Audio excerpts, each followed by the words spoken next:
Bismillahirrahmanirrahim. Hari ini kita akan mereview sebuah tema buku yang ditulis oleh berbagai penulis filsafat yang diterbitkan oleh Mizan pada awal tahun 2000-an.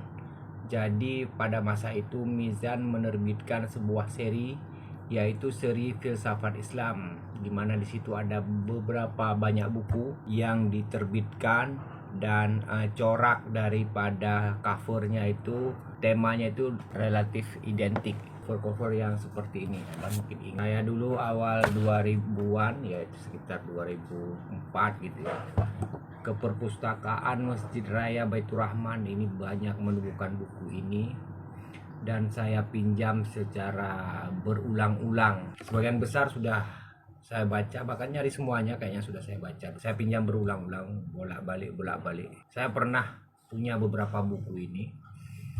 Waktu saya S2 saya sudah punya beberapa buku ini untuk dimiliki. Saya S1 saya cuma minjam-minjam, S2 saya pernah memiliki ini.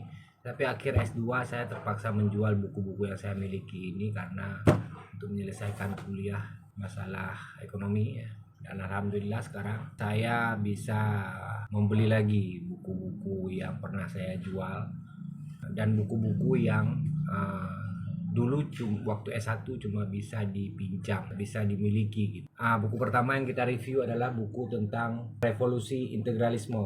Sebenarnya Ar-Mahdi Mahzar itu dari ITB, yang sangat aktif di Masjid ITB, Masjid Salman ya, yang terkenal itu banyak memproduksi buku-buku Islam ya, buku-buku ya tentang ilmu pengetahuan juga. Beliau sudah merumuskan konsep ini sejak tahun 80-an, yaitu berangkat dari perenungan beliau yang melihat bahwasanya sains modern yang didominasi oleh barat itu terlalu bercorak positivistik, bahkan sangat ekstrim gitu ya. Jadi pembatasan ilmu pengetahuan ini terjadi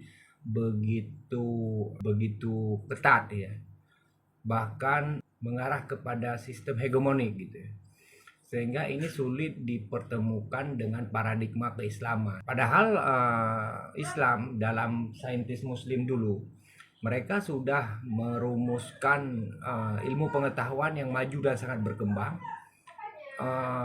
Tetapi kenapa, pertanyaannya adalah kenapa Islam pada hari ini itu kesulitan dalam berharmoni dengan sains kontemporer gitu.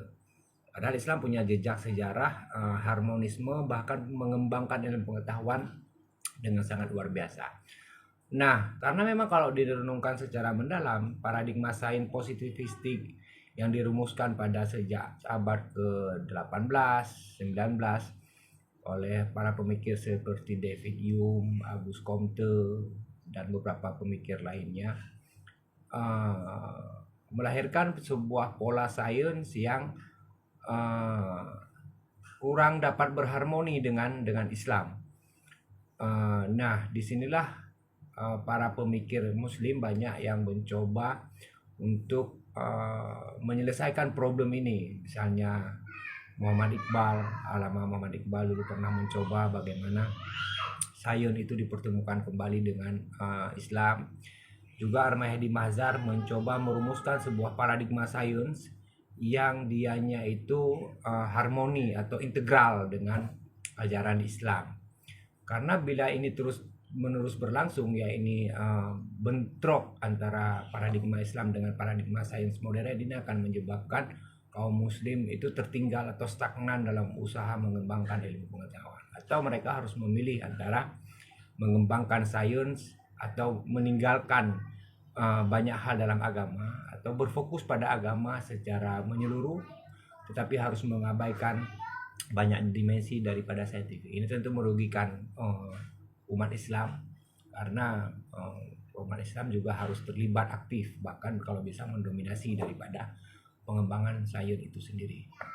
Memang sains sudah, paradigma ilmu pengetahuan hari ini itu memang sudah terlalu sistematik ya, terlalu ketat, bahkan cenderung hegemonik ya. Dan problem-problem ini yang kadang jangan-jangan bisa diselesaikan oleh paradigma Islam, sehingga kita bisa menemukan kembali sebuah sains yang harmoni antara Islam dan sains pada seperti terjadi pada abad kemajuan Islam abad ke-11 hingga ke-13, atau setidaknya menemukan kembali sains yang harmoni sebelum paradigma positifis lahir, sains yang harmoni dengan alam seperti sains yang dikembangkan oleh Leonardo da Vinci dan para pemikir-pemikir estetik Eropa sebelum paradigma positifis mendominasi. Nah, ini usaha yang sangat luar biasa ya, tetapi harus dibaca dengan hati-hati dan supaya bisa memahami peta keseluruhan daripada buku ini. Juga kita harus punya paradigma orientasi pribadi ya, mau dikemanakan integrasi ini. Karena memang ini adalah sebuah tawaran oleh seorang yang sangat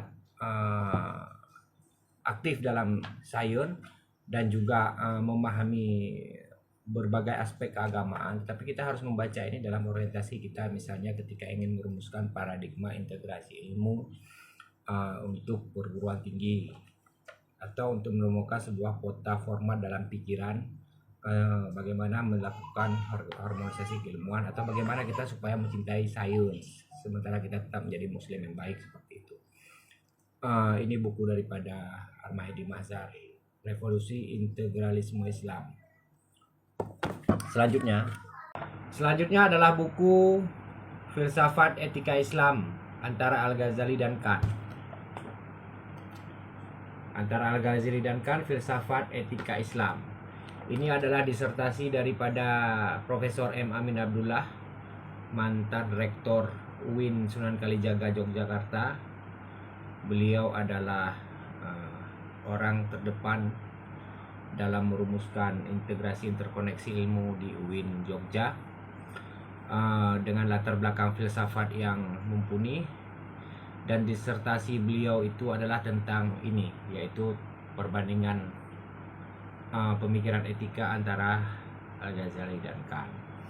Ini waktu saya S1 dulu adalah salah satu buku yang rumit bagi saya untuk memahami bagaimana tulisan ini, karena ini memang disertasi, jadi tulisannya agak rumit ya kalau kita baru mulai belajar filsafat.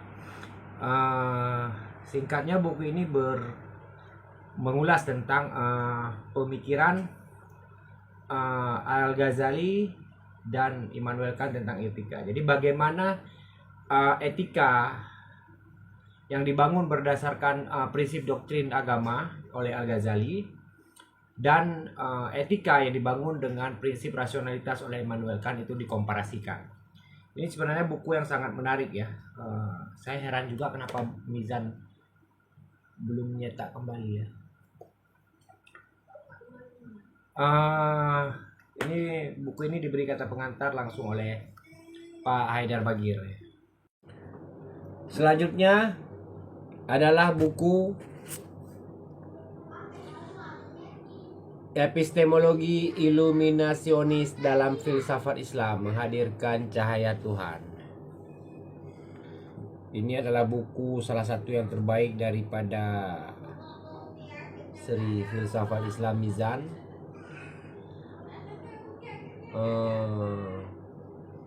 Ini ditulis oleh Mehdi Hairi Yazdi. Pengantarnya adalah Syed Hussein Nasir. Ini judul aslinya adalah Knowledge by Presence, Epistemology in Islamic Philosophy. Saya ada yang buku aslinya, tapi fotokopian.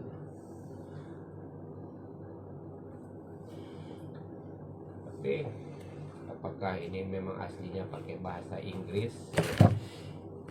Jangan-jangan bahasa Arab. Inggrisnya diterbitkan oleh SUNY ya, State University of New York. Tapi saya menduga ini memang dari bahasa Arab, tapi saya tidak tahu juga ya, karena ini penulisnya adalah guru besar emeritus filsafat Islam Universitas Teheran, bukan filsuf yang aktif di Barat. Ini di dalam buku ini membahas tentang bagaimana penjelasan detail tentang pengetahuan melalui kehadiran yang berbeda dengan pengetahuan melalui perolehan. Huduri ini adalah ilmu daripada sufi, bukan husuli. Ilmu-ilmu yang lain yaitu ilmu yang diperoleh melalui penginderaan dan penalaran. Kalau ini pengetahuan yang hadir pada diri, yang mana ianya tidak ada dualitas antara subjek yang mengetahui atau objek yang diketahui. Membahas tentang bagaimana sejarah daripada ilmu huduri yang pertama. Kita tahu bahwasanya Al-Farabi adalah filsuf yang mula-mula dalam Islam yang menjelaskan tentang potensialitas daripada ilmu huduri. Menurut Al-Farabi yang berbeda dengan Ibnu Sina, Al-Farabi berpendapat bahwasanya akal aktif itu yaitu akal yang melampaui daripada akal-akal penalaran, itu adalah keberadaannya itu potensialitas.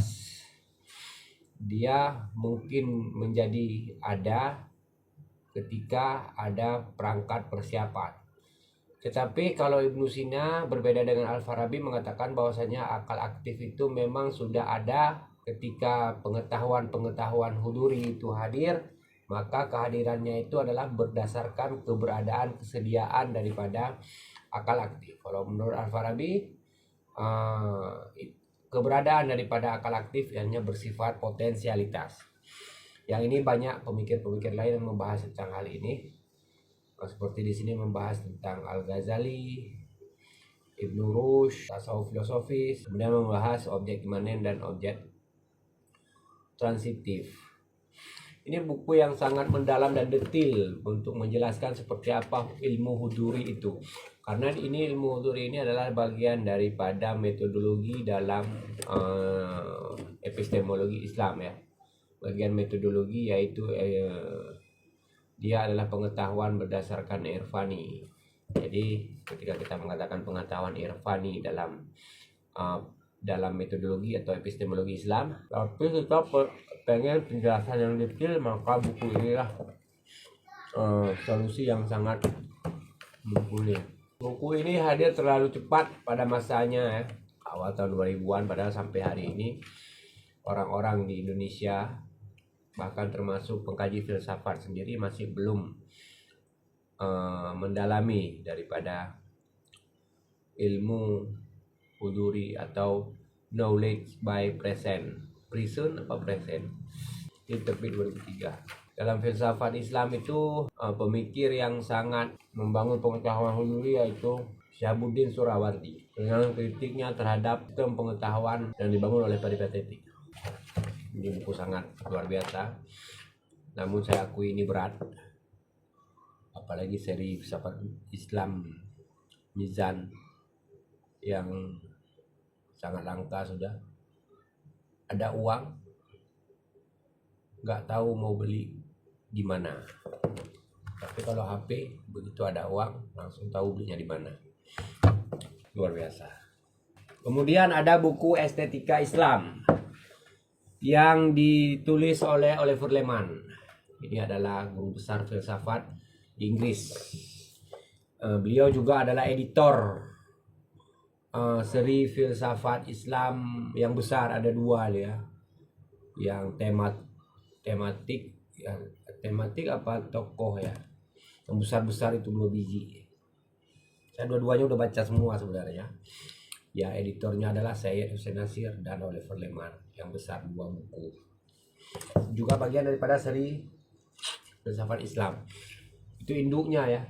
Ini membahas tentang bagaimana sejarah estetika dalam kemajuan pemikiran Islam pada abad-abad 10 hingga 13 tentunya. Jadi yang pertama membahas tentang bagaimana pemahaman kita yang kadang-kadang keliru tentang memahami apa itu estetika Islam. Kemudian membahas tentang karya-karya estetika dalam peradaban kaum muslim, dan bagaimana karya-karya estetik itu adalah representasi daripada cerita-cerita Islam. Kemudian membahas tentang simbol-simbol keindahan dalam Islam yang diinspirasikan oleh mistisisme Islam, seperti tarian sema, ornamen-ornamen ruangan para sufi gitu ya. Kemudian membahas tentang sastra, kemudian membahas tentang musik, selanjutnya membahas tentang desain, dekorasi, taman, rumah, arsitektur dalam Islam beserta simbolisme yang terkandung di dalamnya. Kemudian membahas tentang keindahan daripada Al-Quran. Ini adalah buku yang sangat, wah, tiba-tiba ada brosur promosi. Dia masih sangat original banget buku ini ya. Ada simbol promosi yang dari Mizan ini. Kita tahu ini adalah buku-buku lama ya. Ini kita kalau akrab dengan literasi keislaman awal abad 21 atau awal tahun 2000-an, kita pasti tahu buku-buku ini ya. Sangat familiar. Yang pertama adalah buku William James tentang perjumpaan dengan Tuhan, Varied Religious Experience. Ini harganya dulu 115.000 ya. 115.000 waktu itu memang bagi saya tentu hampir nggak pernah dilihat uangnya. Tapi buku ini pernah saya baca, pernah saya pinjam di perpustakaan wilayah di Aceh, Banda Aceh. Saya pinjam berulang-ulang, saya baca sangat luar biasa. Saya tertarik buku ini karena buku ini pernah disinggung oleh Iqbal dalam buku Rekonstruksi Pemikiran Agama dan Islam, mengenai tentang bagaimana posibilitas ilmiah tentang pengalaman religius. Waktu saya S3, jadi dalam sebuah perjalanan menuju ke arah kota ya, dari Ciputat, melewati Pasar Bintaro ya kalau tidak salah ya. Bintaro atau apa itu yang dekat masjidnya Hamka itu. Pasar itu saya lewati, di sebuah trotoar loakan ada buku ini. Saya lihat, langsung saya minta kawan berhenti, langsung saya tanya harga, katanya harganya 100.000 pada tahun 2020 berapa, 2019 mungkin atau 2019 waktu itu kan sudah sangat murah ya, dijual sangat murah ya. Langsung saya ambil, bukunya masih sangat bagus, masih baru bukunya, cuman karena agak usang ya karena usia ya. Buku ini yang edisi asli ini sekarang ada buku baru diterbitkan sama nanti saya ketemu ini dia nih. Ini yang edisi baru yang diterbitkan William James, siapa yang diterbitkan? Cison. Nah, di sini satu lagi ada buku yang Sejarah Bangsa-Bangsa Muslim yang ditulis oleh Horani. Ini salah satu buku penting tentang peradaban Islam yang bagi kita aktivis waktu itu sangat menarik ya. Sekarang juga menjadi referensi yang bagus ya. Nah, ada buku-buku lagi nih yang populer diterbitin Mizan waktu itu ya. Tahun awal 2000-an nih. Revolusi IQ, EQ, SQ. Ini buku Taufik Pasyak. Ya, saya baca, ini sangat luar biasa ini. Buku yang sangat penting. Ada terbitan baru ya. Covernya keras kalau nggak salah, tapi saya pernah punya yang lama. Masih ada. Horani lagi, pemikiran liberal Arab. Ada buku lagi, Bruno Guiderdioni. Ini buku penting tentang masalah keagamaan, filsafat keagamaan. Ada buku lagi yang legendaris, Menerobos Kegelapan, buku Karen Armstrong tentang autobiografi ya, tentang cerita dia dalam pergumulan spiritualitas keimanan. Ini tidak asing bagi kita yang sering ke perpustakaan untuk melihat buku-buku ini. Dan ini adalah bagian dari sejarah. Kita review satu lagi ya. Ini adalah Panorama Filsafat Islam. Ini buku autobiografi daripada Pak Profesor Dr. Mulyadi Kartanegara ya. Saya waktu S1 baca sangat banyak buku-buku Pak Mulyadi tentang buku epistemologi Islam ya, yang seri filsafat Islam, dan juga yang ini buku tentang ditulis dalam corak autobiografi, tetapi isinya adalah mampu membuat kita memahami dengan baik tema-tema dalam filsafat Islam, dan ada kaitannya dengan filsafat Barat gitu ya, Yunani gitu. Ini bukunya ditulis seperti roman ya, tapi muatan daripada penjelasan filsafatnya sangat banyak. Jadi menjadikan pembacaan filsafat itu menjadi sangat menarik ya, dan membuat kita nggak ngerasa sedang baca filsafat gitu. Jadi nggak terlalu berat itu, apalagi buat para pemula ya. Ini katanya bukunya ditulis dengan waktu yang cukup singkat ya, tidak lama. Tapi karena beliau adalah profesor filsafat, kemudian waktu itu pulang dari Chicago ya, belajar filsafat. Itu pemahaman filsafatnya luar biasa, dan itu ditulis secara spontan ya. Spontanitas itu kadang perlu untuk membuat sesuatu yang muncul secara alamiah gitu ya. Dan tentunya nanti setelah penulisan ada proses pengeditan untuk penyempurnaan ya. Tetapi ini buku ini keren karena ditulis langsung tanpa berkutat dengan referensi terlebih dahulu gitu ya. Jadi kayak Tan Malaka nulis Madilog gitu ya. Spontanitasnya itu yang membuat buku ini menjadi terasa ya. Terasa lebih menyatu dengan jiwa penulisnya gitu. Kalau yang ini ditulis, Anda sudah masuk cetak kedua ya, ini cetak kedua 2002 satu kali, kemudian tahun 2005 diterbitkan sekali lagi, Seri Filsafat Islam Mizan. Sebuah program yang sangat luar biasa bermanfaat dari Mizan, sangat legendaris ya, terutama bagi orang-orang yang rajin ke perpustakaan, sering lihat buku-buku yang kayak gini. Apalagi yang peminat filsafat awal tahun 2000-an ya, pasti familiar dengan buku-buku seperti ini. Nah, sangat manfaat. Ini adalah sebuah amal yang luar biasa. Ini selanjutnya kita mungkin akan review yang ini aja ya, biar sekalian ya, sama-sama punya Pak Mul ya. Nih, pengantar epistemologi Islam. Saya baca ini dengan cukup tekun ya.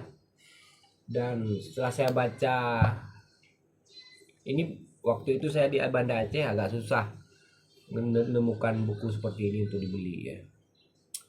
Jadi setelah saya baca saya baca pinjam dari perpustakaan. Selanjutnya mungkin kita bisa mereview buku Daras Filsafat Islam yang ditulis oleh Muhammad Taqi Misbah Yazdi. Ini adalah seorang pembicara modern tentang pemikiran daripada Mullah Sadra, salah satu tokoh representatif dalam gagasan filsafat Islam, khususnya filsafat hikmah muta'aliyah. Jadi ini adalah buku yang sangat detail, berbicara tentang teknis daripada filsafat Islam, mulai dari selayang pandang perjalanan pemikiran filsafat, kemudian perjalanan filsafat hingga abad ke-19, kemudian menjelaskan tentang bagaimana ide-ide di barat seperti positivisme, rasionalisme, materialisme, pragmatisme. Kemudian menjelaskan tentang pengertian ilmu dan pengertian filsafat, seperti apa filsafat ilmu, apa itu filsafat, kedudukan filsafat, metode penyelidikan filsafat, hubungan filsafat dan ilmu-ilmu yang lainnya, peran akal, nilai pengetahuan, kemudian tentang ontologi, tentang konsep wujud, tentang aktualitas wujud, tentang perbedaan antara wujud dan mahiyah, hukum-hukum mahiyah, tentang asolatul wujud atau prinsipalitas wujud, kemudian tentang konsep kesatuan dan keragaman, kemudian tentang tingkatan-tingkatan wujud. Ini penerjemah yaitu Muhammad Legenhausen. Ini salah satu tokoh yang juga tentang kajian filsafat agama ya, Muhammad Legenhausen ini. Kami pernah mengkaji pemikirannya bersama Pak Zainal Abidin Bagir, mata kuliah neutologi. Kemudian oleh STF Sadra, buku ini diterbitkan dalam versi baru ya, sekitar tahun 2015 mungkin ya. Gaya penerjemahan yang lebih mutakhir ya, karena memang kita pahami ada satu problem dalam perjalanan filsafat ya, pembelajaran filsafat di Indonesia, yaitu tentang penggunaan istilah dalam penerjemahan ya, yang masih mengandung banyak tantangan. Jadi pada awal abad 21 seperti penerjemahan buku-buku seri filsafat Islam juga tidak bisa lepas dari persoalan tersebut ya. Untung ada Pak Musa Kazim ya, yang dengan sangat baik telah berusaha untuk menerjemahkan sebaik mungkin kaidah-kaidah filsafat Islam ke dalam bahasa Indonesia ya, walaupun masih mengalami banyak tantangan khususnya pada penulisan buku seri filsafat Islam awal abad 21, yaitu awal tahun 2000-an. Mengenai hal ini, misalnya buku tentang rekonstruksi pemikiran religius dalam Islam yang diambil dari buku Sir Muhammad Iqbal, The Reconstruction of Religious Thought in Islam, gitu ya. Dulu macam-macam model penerjemahan judul itu. Sekarang rekonstruksi pemikiran religius ya, yang diterbitkan oleh Mizan, yang juga diterjemahkan dan disunting ya oleh Pak Musa Kazim. Itu sudah mengalami sangat bagus perbaikan. Jadi buku itu menjadi representasi bagaimana sulitnya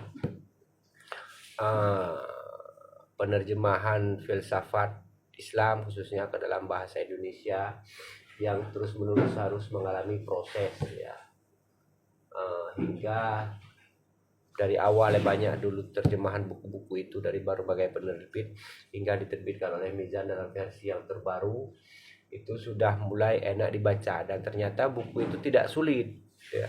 Ya dulu yang berarti versi-versi lama reconstruction itu yang sulit adalah mungkin penerjemahannya ya, karena kesulitan pada masa itu untuk menentukan istilah gitu ya, untuk yang menurunkan istilah yang padan dengan bahasa Indonesia yang mana gitu. Itu tantangan yang dialami oleh para penerjemah sebelumnya. Tetapi ketika masa ini oleh Pak Musa Kazim yang sangat berpengalaman dalam terjemahan buku-buku seperti ini, seri filsafat Islam Mizan, kedalaman filsafat yang beliau ketahui, sehingga memunculkan terjemahan buku Reconstruction. Saya punya itu warna merah, yang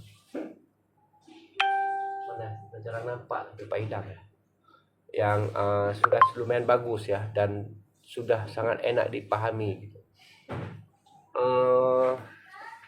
Jadi buku ini sebenarnya masih perlu kelanjutan ya, karena kalau mau membahas tentang apa filsafat mula sadra masih perlu kelanjutannya, tidak hanya berhenti pada tingkatan-tingkatan wujud.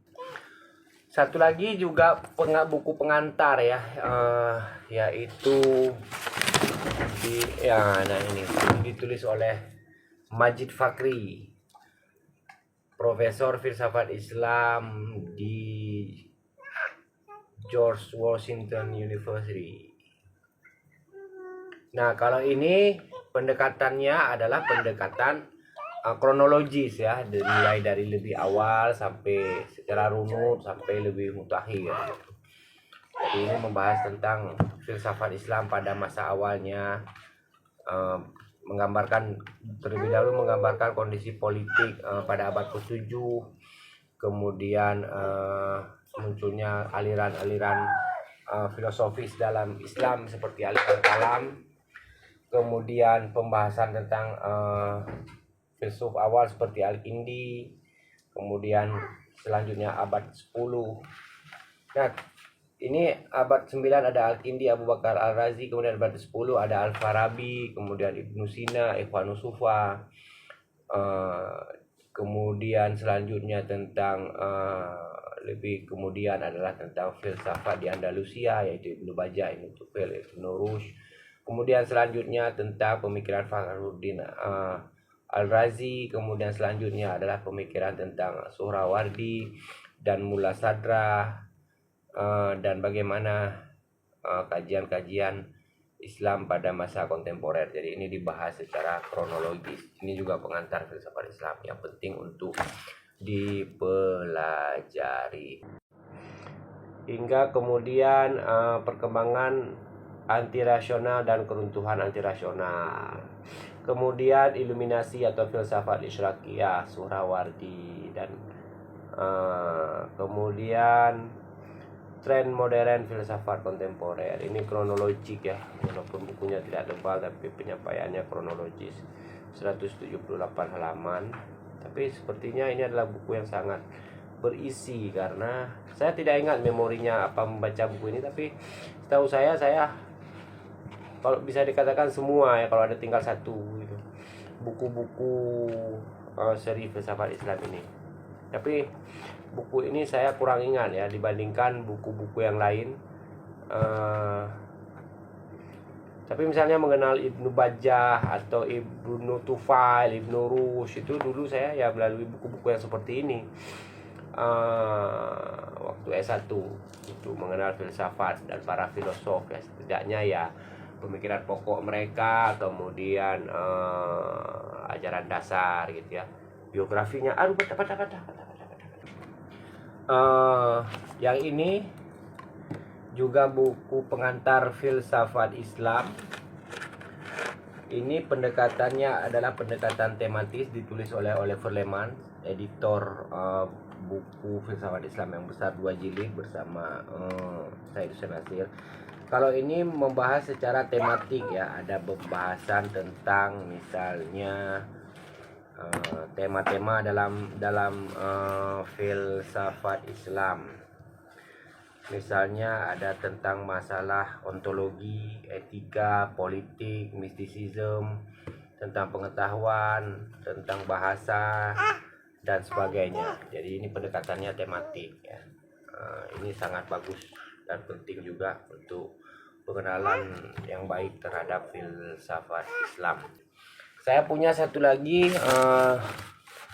ini, yaitu tentang filsafat politik yang memperbandingkan pemikiran antara pemikiran politik Al-Farabi dengan Imam Khomeini. Ini dicetak sudah 2 kali, 2002 sama 2003. Ini tentang filsafat politik ya.